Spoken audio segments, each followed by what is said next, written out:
چنانچہ ایک ریاست ہے کنیکٹیکٹ، نیو یارک کے قریب ہے، نیو جرسی نیو یارک کے قریب ہے، وہاں پر ایک مقدمہ چلا جو ٹی وی کی زینت بنا، یعنی اس کو ٹی وی پہ دکھایا گیا پوری پروسیڈنگز کو، چونکہ سب نے دیکھا اس لیے میں بھی نقل کر رہا ہوں۔ مقدمہ کیا تھا؟ ایک ماں نے بیٹے پہ مقدمہ کیا کہ میرا خاوند فوت ہو گیا، یہ میرا جوان بیٹا ہے، میں اس کے ساتھ گھر میں رہتی ہوں، میرا مقدمہ یہ ہے کہ اس میرے بیٹے نے ایک کتا پالا ہوا ہے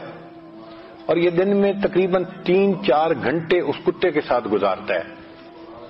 اس کو باہر لے کے جاتا ہے، کھانا کھلاتا ہے، اس کا خیال رکھتا ہے، 3-4 گھنٹے روزانہ یہ کتے کے ساتھ گزارتا ہے۔ میں اس کی ماں ہوں،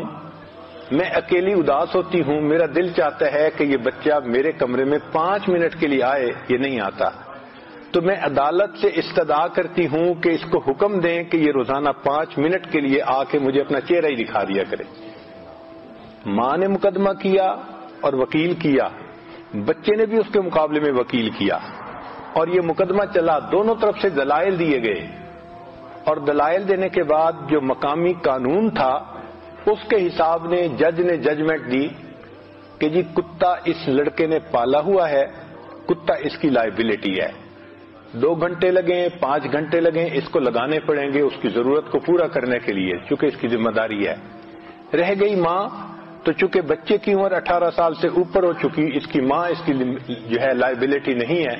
ہم قانون کے مطابق بچے کو مجبور نہیں کر سکتے کہ اپنی ماں کو روزانہ چہرہ دکھا دیا کرے۔ اب بتائیں جہاں ماں باپ اور اولاد کا یہ تعلق ہو وہاں کیا زندگی ہوگی؟